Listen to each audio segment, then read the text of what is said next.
yun, magandang araw sa inyo mga kapastib. It's me, Daddy Vlog. Okay. Ayan, so katanghali ang tapat. Niliguan daw niya kahapon, sabi niya. At yun, nung ini-start niya, ayaw na mag-start. Yun pala, grounded. So, dalawang fuse yung pumutok na G's. Ayan, so yun, hindi naman siya nag-check engine. So, fuse lang talaga ang naging problema. At yun nga, bumili na siya ng mga piyesang pangkabit. Ngayon, ang gagawin ko is huhubaran itong buong Honda Click version 3. Tatanggalin natin yung kanyang kaha, lahat-lahat, pati pang gilid, para makita yung chassis niya, tsaka kung saan yung grounded. So yun, after ng ilang minuto o ilang oras na pagbabaklas, at yun nga, natagpuan natin na punong-puno ng dumi ng daga. Yan, so pinasok ng daga yung kanyang taillight at medyo yun nga, inumpisahan ng ngat-ngatin yung mga wire. Ito yung kanyang rear fender. Yan, so makita nyo, may nanirahan na. Yan, yun yung kanyang kaha na yun, plastic pero kita ba, nangat-ngat na. Kaya tapos yung mga wire na dito sa taillight, yan, yung iba ningat-ngat na, napagtripan na. Yan, kaya pala kanina parang naamoy ko mapanghi. Yan pala yun. Ang problema lang natin sa ngayon is yung kanyang swing arm. So basag na yung bearing niya pero hindi pa nahuhugot yung kanyang swing arm. Then madugo yung kanyang mga wiring dahil pinamahayan na ng daga. Ayan, so kinain yung kalahati ng wiring ng kanyang taillight. Then dito sa harapan meron din tayong nakitang putol. Ayan. So good thing hindi tinamaan yung kanyang hindi kinagat yung kanyang ignition at kanyang ECU, no. So konting linis lang dito sa may kanyang battery pati sa kanyang makina. Then dito rin linis din. Talagang pinamahayan na kasi. So ito nga yung kanyang bangka. Puro etchas. So yun lang muna sa ngayon. Working naman yan. Wiring lang, rewiring lang dito sa kanyang taillight at ganoon din sa kanyang panel gauge. Tapos ang gagawin lang, palit gulong, linis sa rear brake, coolant, change oil, palit ng harap na gulong, palit disc pad. So yun na nga mga kapastib, no. Ayan, nandito kami sa tropa kay Edsel. Ayan, so pinaayos na namin yung gulong. Medyo nagtaas siya ng size.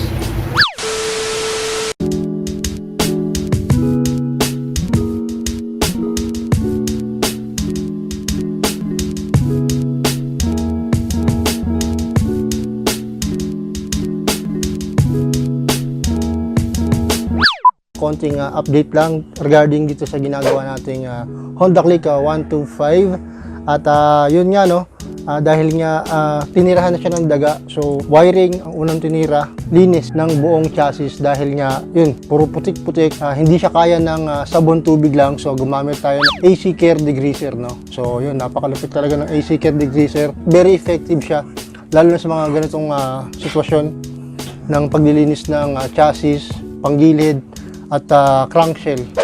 So magpo-proceed tayo sa pinakamadugong pagre-restore nito, which is yung kanyang wiring. So sa wiring, kailangan palit na lahat. Buti na lang dito sa harapan, sa may ECU, masikip.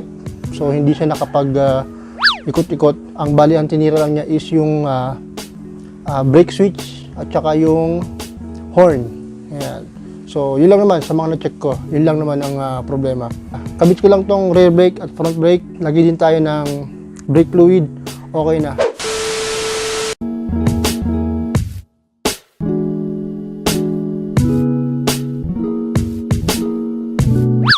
So all goods na yung kanyang rear brake at saka front brake. Yung brake caliper, yung brake master, okay na rin. Napalitan na natin ng brake fluids. Yung kanyang mga handle, yun, bumili na rin si client. So napalitan na natin, pati yung bar end, okay na din. Nilubricate lang natin ng mabuti yung kanyang throttle dahil may mga kalakalawang na siguro na na tutenggahan ng tubig, no? Kaya naglagay tayo ng grasa. Mas effective para sa akin yung grasa. Ayan. So ngayon naman, proceed tayo sa kanyang wiring. So ito na yung last part. Ito yung pinanghuli ko talaga dahil nga pinaka madugo to. From panel pababa, may mga nginat-ngat ng daga. So papalitan natin siya ng bagong wire.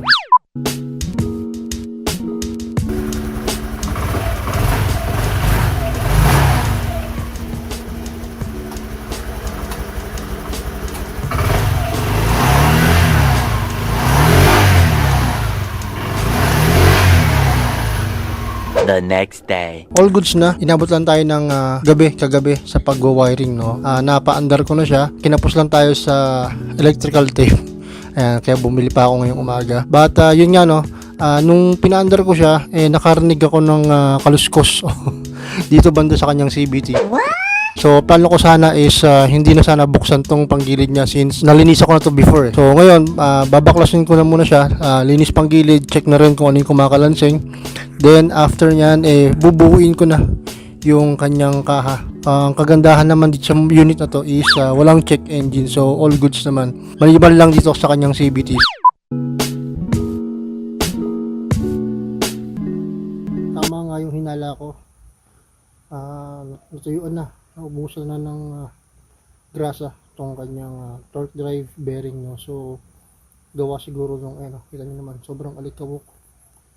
Ayan, so isa yan sa dahilan ng nakakaubos ng grasa.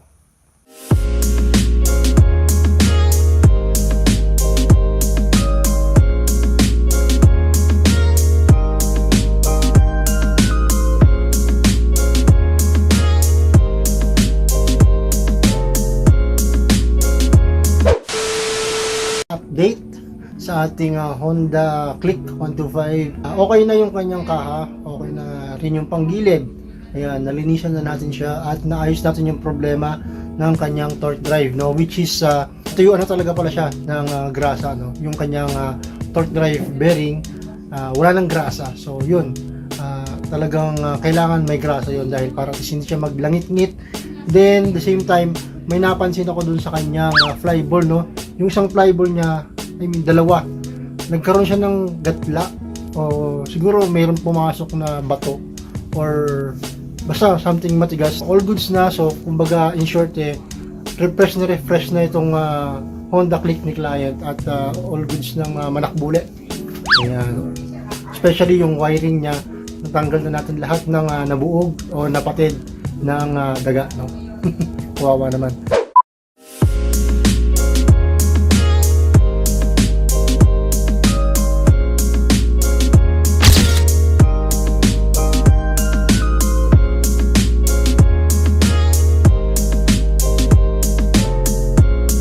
The next day.